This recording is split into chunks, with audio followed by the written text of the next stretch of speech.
Olá, está no ar por 360 Entrevista, nosso espaço semanal para debater assuntos importantes em relação aos portos internacionais, portos do Brasil e principalmente em relação ao Porto de Santos. O Por 360 Entrevista é uma realização do Grupo Tribuna em parceria com a CBN. Porto 360. Patrocínio.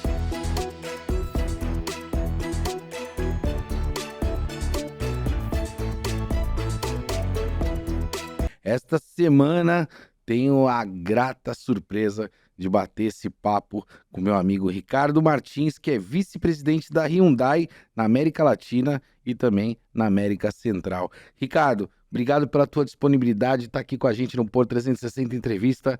Que prazer te receber aqui, meu amigo. Muito obrigado pela oportunidade, Max, a todos que nos ouvem também. É uma sensação muito boa de estar participando desse podcast, principalmente pelo Poder 360, que sempre está abastecendo toda a indústria, o comércio e também a sociedade com informações relevantes a respeito do Porto de Santos, entre outros assuntos da área logística também. Ricardo, 2024, nós temos uma missão internacional que a gente está preparando para a Coreia do Sul.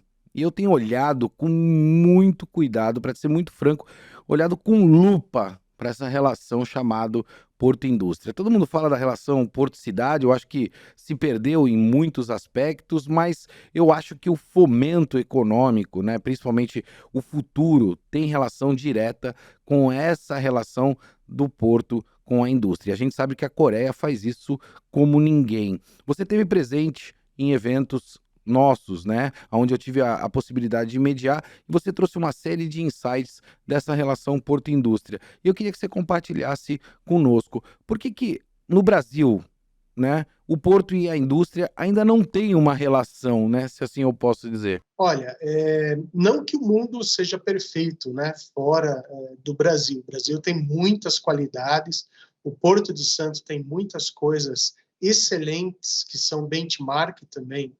Mas nessa questão específica, quando a gente fala sobre indústria dentro do porto, na Coreia do Sul, a exemplo da Hyundai, nós temos ali, sim, uma das maiores indústrias que produz anualmente mais de 1 milhão de veículos por ano, em uma delas, e nisso nós conseguimos fazer com que tanto o inbound logístico quanto o outbound, todos feitos pelo mar, ele seja muito mais eficiente. Inclusive, quando nós estamos falando em cabotagem, quando a gente faz essa distribuição ao longo dos portos dentro do mesmo país. E até mesmo quando nós fazemos a exportação. Nós entendemos que o custo logístico, ele é um dos fatores primordiais para que nós tenhamos competitividade. Quando a Hyundai, lá na Coreia do Sul, decidiu, portanto, construir uma fábrica, que a produção é de 1 milhão de veículos ano, numa única fábrica, ela entendeu esta necessidade porque ela está adquirindo produtos do exterior, fazendo processamento industrial, e parte deste processamento está sendo para exportação mundial e parte utilizada no mercado interno. No mercado interno, utiliza-se a cabotagem, no mercado externo, utiliza-se o frete, logicamente, transporte internacional marítimo.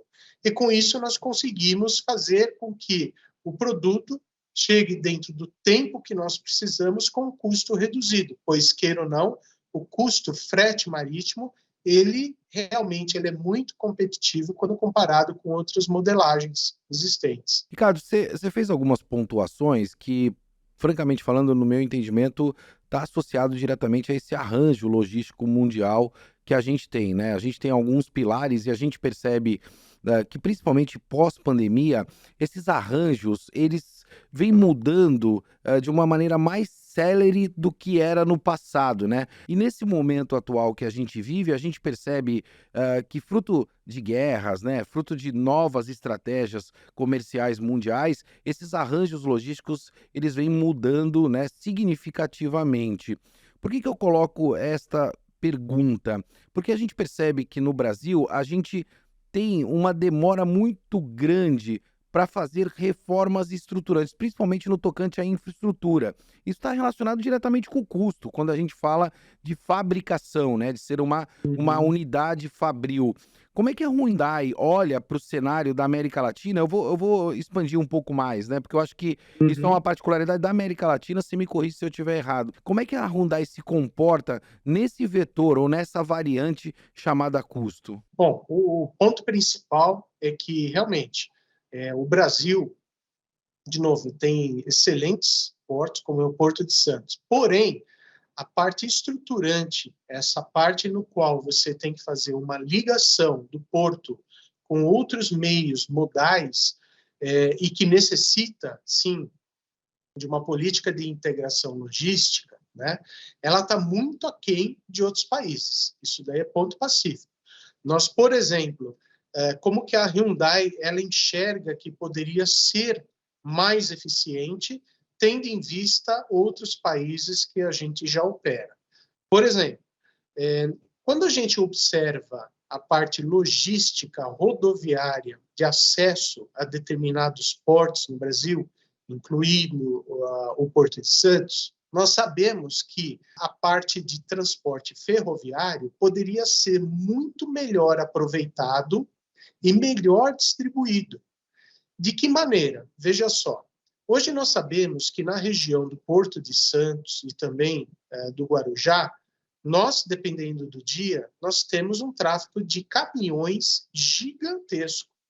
E talvez esse trecho em que o caminhoneiro faz a descida da serra, ele poderia muito bem já ter sido substituído por um trajeto ferroviário, mesmo que o caminhão descarregue dentro de uma central logística de interconexão modal rodoviária ferroviária no Planalto, seja que ele descarregue totalmente ou ele seja carregado diretamente dentro de uma plataforma ferroviária, ou seja, muitas vezes o próprio caminhão ele entra dentro de uma plataforma ferroviária. Com isso, você traz agilidade, pontualidade, segurança, como também reduz o custo. Porque hoje, o custo logístico de você fazer uma operação do Planalto para a Baixada Santista e depois retornar com esse caminhão, que muitas vezes pode retornar até mesmo vazio, é muito custoso, o custo é muito alto. Então, a política de infraestrutura que nós precisamos ajudar o governo federal a enxergar é como fazer melhor essa integração logística, essa modalidade. Para a Hyundai, no resto do mundo, ele funciona perfeitamente, não só na Coreia. Nós temos, a exemplo, nós temos uma planta nossa, Fabril, nos Estados Unidos, no Alabama. O Alabama ele fica ao sul dos Estados Unidos. E nós conseguimos fazer uma operação logística, também através do estado da Geórgia, no qual a gente vai de frete ferroviário até o porto, né? No porto que acessa o Atlântico, e retorna com material para dentro da planta. Nós enxergamos, como Hyundai, que a maior deficiência hoje do Brasil, e podemos dizer também na América Latina, é compreender que um movimento logístico, principalmente através do marítimo, ele traz melhores custos operacionais, ele viabiliza, sobretudo, maiores pontos de distribuição, maior velocidade também de distribuição e, sobretudo, quando a gente enxerga os aspectos de impactos ambientais, os resultados de impactos ambientais, o custo logístico, quando você tem um navio e você carrega X mil carros de uma vez, ele é muito menor, esse impacto negativo ambiental, né, de emissões de carbono, ele é muito menor que o navio. Isso porque os navios, hoje em dia, também já estão se planejando de deixar de fazer a utilização do combustível diesel, substituindo também por gás natural liquefeito, muitas vezes, e as novas gerações, inclusive, que virão com motores a hidrogênio. Ricardo, você tocou num ponto, e aí eu preciso chamar atenção para isso, que é a questão do impacto ambiental. E eu percebo, né, que obrigatoriamente é uma tendência mundial de exigência do mercado, né? As empresas e as companhias, as indústrias estão acompanhando esse movimento porque é uma exigência do mercado, é comercial. Mas aí eu tenho um ponto que me chama muito a atenção, que são as matrizes, né, de fornecimento. Você disse agora, não, navio a gás, ok, mas eu preciso de uma matriz para isso. Carro elétrico, eu preciso de uma matriz para isso também. O mundo está preparado para isso ou é só discurso? Como é que a Hyundai está olhando para isso? Eu vejo um movimento muito grande, por exemplo, de carros elétricos, né? Uma tendência muito grande, principalmente do mercado consumidor. O Brasil tem matriz para tudo isso? Sim, quando a gente analisa a matriz energética brasileira, ela é uma das mais limpas do mundo por enquanto. Por quê? Há uma alta concentração das usinas hidrelétricas e também nós estamos numa fase de crescimento gigantesco das usinas eólicas e solares. As termoelétricas, em específico, não aquelas que são de biogás, mas e também de materiais processados, como, por exemplo, aqueles que queimam a bagaço da cana. Mas aqueles demais termoelétricas de antigas gerações que ainda queimam combustíveis fósseis, né, e também minerais, por exemplo, a carvão, quando também não estamos falando das termonucleares, como Angra 1, 2 e 3, o Brasil ele está muito bem.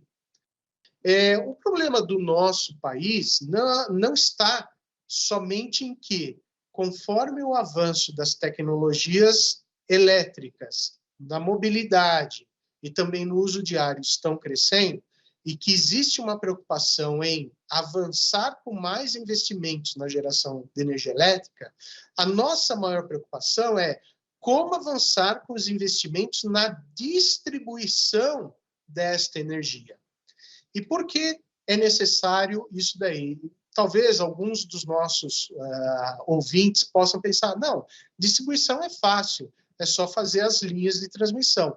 O problema não está na distribuição da linha de transmissão de alta tensão, dos 138 mil volts, tudo, mas sim o de baixa tensão. Sem dúvida. De baixa tensão é aquele que vai chegar, por exemplo, em um determinado ramal de distribuição, né, numa central de distribuição elétrica. Da central, ela vai se conectar com as ruas, com as vias, e das vias nós vamos ter a distribuição, por exemplo, para o comércio, para as residências. Imaginemos o seguinte, que você tem hoje um veículo elétrico, 100% elétrico. Existem 3 modelos, 3 dispositivos de recarregamento, que nós falamos. O portátil, que é um recarregamento muito demorado, é algo que se você tiver, por exemplo, a 20% da sua bateria do carro, e você quer chegar a 80%, na média você vai ter que deixar esse carro parado em torno de 12 horas. Uau! Com esse carregamento lento. Por quê? Porque a instalação elétrica da sua residência, seu condomínio, diretamente no transformador da rua, ela está em baixa tensão, em baixo consumo. Então, a companhia elétrica, por exemplo, a Enel, entre outras, teria que refazer toda essa parte do transformador do poste de rua até a entrada da sua residência, do seu condomínio, do seu prédio, do seu comércio, colocando uma dimensão maior. Não obstante a isso, você teria que colocar um transformador também para que esta energia fosse capaz de alimentar e recarregar o teu carro de forma mais rápida. E qual é a forma mais rápida? Um carregador rápido. O carregador rápido, só para que os ouvintes entendam, necessita de aproximadamente 45 quilowatts, 45 mil watts durante uma hora. Então, você vai ter que fazer um aparato gigantesco. Então, o nosso problema no Brasil, além de pensar, logicamente, que a demanda de energia vai crescer, é fazer com que essa conexão entre a energia, a linha de transmissão, o poste, né, que entra na sua casa, também tem que ser mudado. Vai ter que ter uma maior capacidade. Isso exige um investimento violento. É como se você estivesse refazendo uma ligação elétrica novamente na sua residência. Vamos dizer que a Hyundai fez uma grande oferta aí para o mercado de São Paulo e disse o seguinte: nós vamos trocar todos os carros, né, a combustão por veículos elétricos. A Sim, cidade tem capacidade para carregar todos esses veículos ou a gente não tem. literalmente pararia? A gente vai parar. Para você ter uma ideia, talvez assim os ouvintes menos acostumados com unidades de potência elétrica em watts, eu faria um comparativo. Hoje, circulando no Brasil, em todos os veículos, nós temos aproximadamente 44 milhões de veículos hoje circulando no país. 44 milhões de veículos. A nossa produção anual de veículos, nesse momento, segundo dados da ANFAVEA, Associação dos Fabricantes de Veículos do Brasil, está em torno de 2 milhões de veículos ano. 2 milhões de novos veículos estão entrando.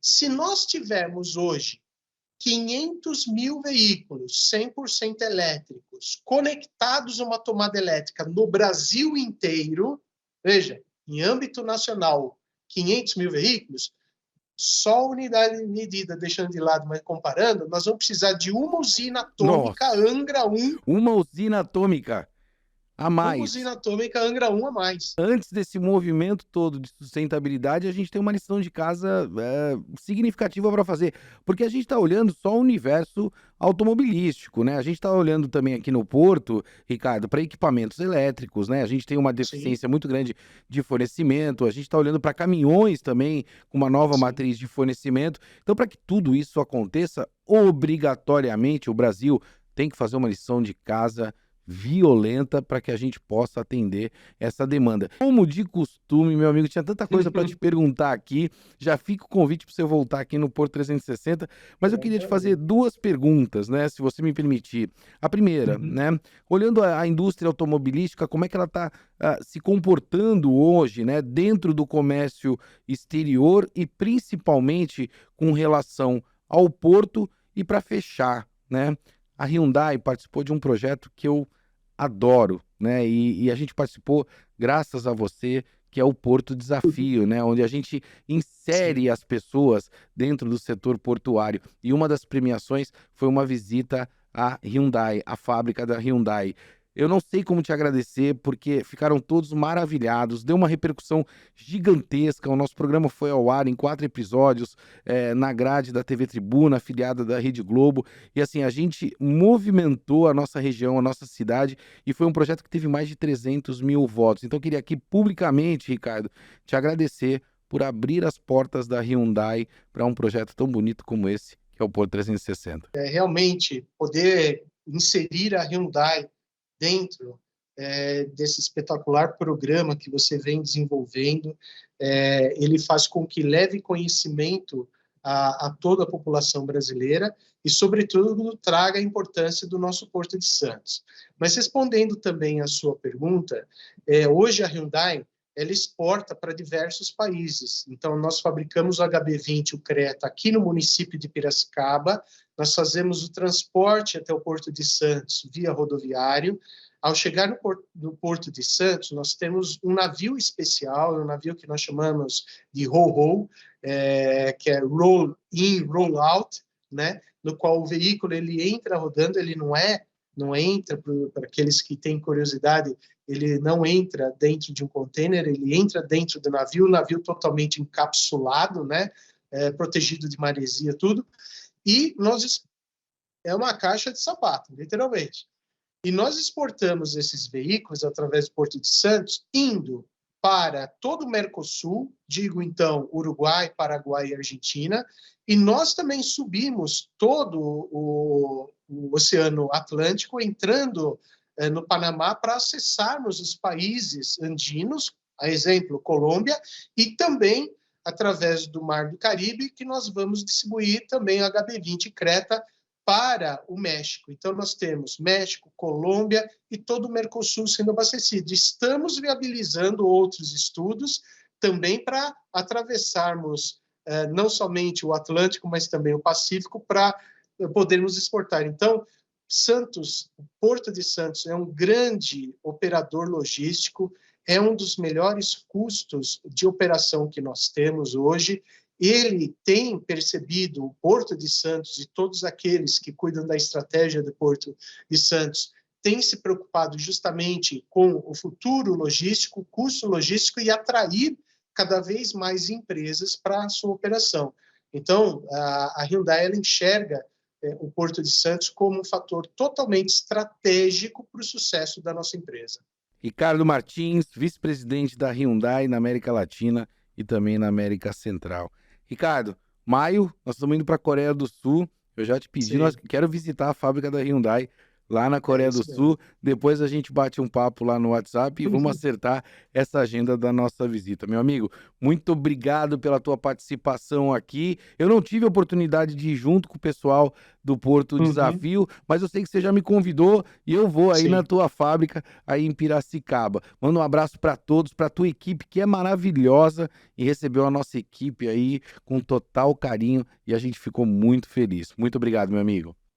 Eu que agradeço a oportunidade, já está agendado aqui a sua vinda, e a todos os ouvintes que queiram também fazer uma visita aqui na Hyundai, eu peço que entre em contato com a produção do podcast, que com certeza nós podemos coordenar conjuntamente essas visitas. Para vocês terem ideia, a Hyundai aqui na nossa fábrica de Piracicaba faz o Creta HB20, a nossa meta anual é de receber mais de 10 mil visitantes por ano. Então, a gente conta justamente aqui com a sua produção para fazer esse agendamento para todos os nossos ouvintes.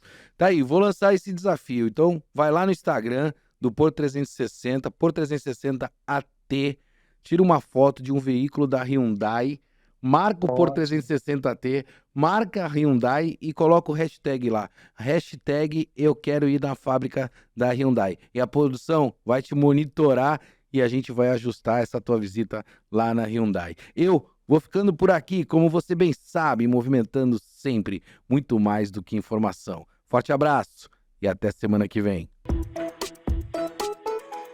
Porto 360. Patrocínio